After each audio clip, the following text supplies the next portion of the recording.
Dear classmates, faculty, family, and friends, my name is Caroline Irons, and I'd like to share with y'all a comment a teacher told me last year that has been resonating with me lately. When discussing quiz grades, they asked me, in 10 years, will you care about this grade? No? So don't worry. It's okay. Well, that was easy for them to say. They weren't trying to get into college. And while I knew they were right, I still left their classroom worried about how that quiz was going to affect my grade. Now, a year later and in the middle of a global pandemic, I've started to realize what they really meant.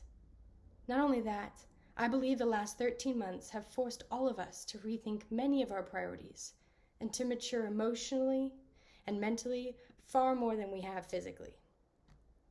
First and foremost, living through a global pandemic with almost 3 million deaths worldwide has reminded us that simply being alive is something to appreciate and celebrate.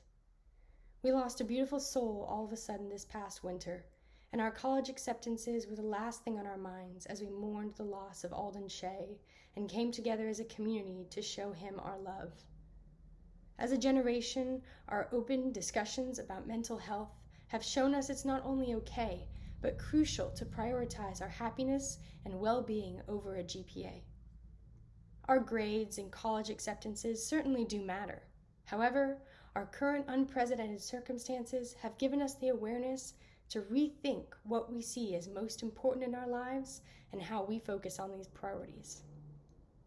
In the last year, awareness of social issues like systemic racism, sexual assault, and hate crimes have increased globally, but also here in our community. You should see how quickly we take to Instagram and Twitter to show our support of people and movements nationwide. And I mean that seriously. It might not seem like much, but every signed petition, every shared tweet, and every repost shows that we are working towards a safer, better future. The difficult conversations we have amongst ourselves, in our classrooms and at our dinner tables, are another sign of growing maturity. Tackling topics like white privilege and police brutality have forced us to mentally grow by admitting a lack of knowledge, recognizing misconceptions, and allowing ourselves to be wrong in order to make things right.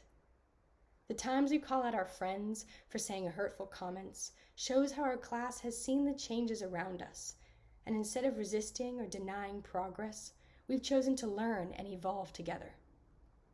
In a time of great loss, uncertainty, and social isolation, we have learned beyond the classroom, immersing ourselves in the changing world around us.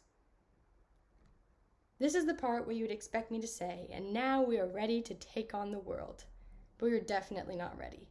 I mean, if we don't even know what happens on Kairos, how are we supposed to handle adulthood? However, I have truly seen my classmates grow up in the past year, even from our small Zoom screens. And when I say grow up, I don't mean just visibly. I mean I've seen a change in us, a newfound inspiration, confidence, and unity that brings us as close to ready for the future as possible. And this year, we're even more appreciative for our time together at SHC, where our learning and growth weren't stunted or lost in the midst of so much global chaos. Now, as our 4 years together come to an end, we must traverse the unmapped expanse that is our future, but we won't do it alone. Each and every one of us will bring the years of knowledge, mistakes, growth, and joy from the halls of SHC to our future endeavors, where our personal maturity in the last year will serve us well in making our own impacts on the world and the people around us.